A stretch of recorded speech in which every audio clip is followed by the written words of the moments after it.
So one of the biggest changes I've made to my own training is paying attention more to how my body's feeling each day, as well as putting more effort and strategy into recovery methods. I'm going to reference one of my favorite strength coaches, Charles Poliquin, and his famous quote was, "You can only train as hard as your body's ability to recover." And this is even more important as we age because our bodies are producing less collagen and our bodies are recovering less effectively or efficiently. So therefore we need to put more proactive measures into helping ourselves heal and recover. So what I mean by being proactive and helping ourselves recover is we should have a daily plan or process for helping ourselves heal or recover. And that starts with prioritizing a good night's sleep. Secondarily to that is moving every single day, right? Which includes soft tissue work, mobilization techniques, also meditation, which also calms the mind, which will help calm the muscles as well. And even booking in with your healthcare professional, such as your chiro or massage, is going to pay off in the long run.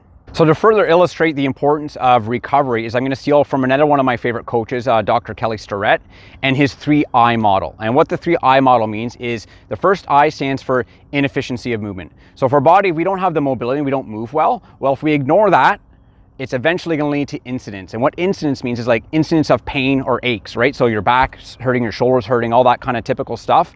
We ignore that again. Well, the next I is an injury. And obviously that's something we don't want.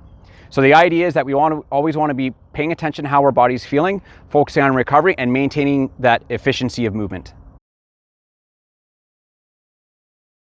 So one of the main guidelines I give to those training over 35 is we need to be well-rounded in our approach. So what that means is we need to consider all 4 components of fitness in our weekly regimen or routine. So starting with strength, we should have 2 to 3 strength sessions a week, which is going to help maintain our lean muscle mass and strength. We need to have cardiovascular sessions, which is going to maintain our endurance, right, and cardiovascular system, as well as facilitate recovery.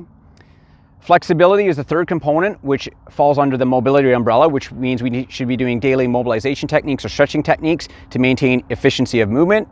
Our 4th component of fitness is maintaining a healthy body composition, and that's accumulation or result of a sound approach to our fitness plan, as well as consistency with nutrition.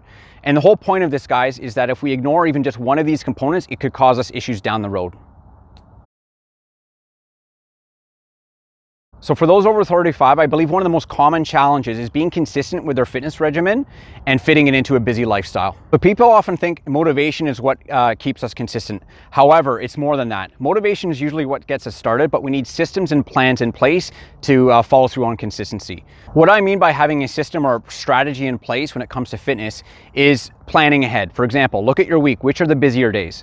Which windows can you find to work out, and schedule it like you would any other appointment. Part of that strategy could be booking in with a friend or a trainer for accountability. Also, your environment is key. It should be a motivational environment. So find a class you like doing, find a gym you like going to, or if you're working at home, make sure it's free of distraction. Play some music that's motivating, make that a motivational environment. What I would recommend as far as applying this is look to areas of your life that you're already successful, right?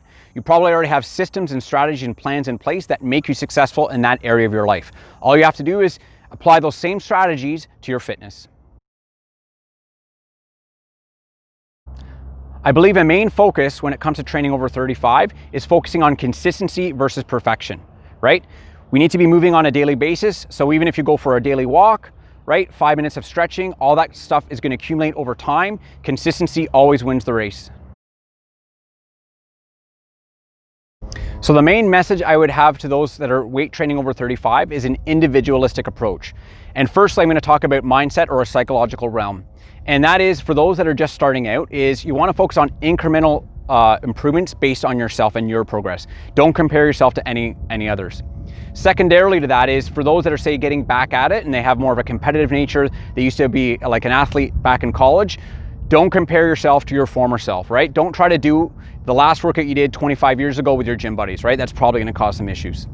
When it comes to an individualistic approach on the physical realm, what I mean by that is I'd highly encourage you to learn more about yourself. Learn about your limitations and capacities. And this feeds in with the weight training conversation in the sense of weight training is a double-edged sword because on one hand, you literally have thousands of different exercises. On the other hand, because we have so much variety, it can create some confusion as to what to do, as well as some of those exercises may not be meant for you, right? Maybe you're not qualified for them. Part of your approach for learning more about yourself as an individual is I'd recommend teaming up with healthcare professionals such as chiros or physios to get some assessments done, or even booking in with a personal trainer, which also can do some assessments, as well as develop a smart, efficient plan based on you as an individual. The name of the game, guys, as we mentioned before, is consistency. So if we can maintain pain-free movement and don't have injuries, we can keep active for a longer period of time, which means we're going to be fit as we age.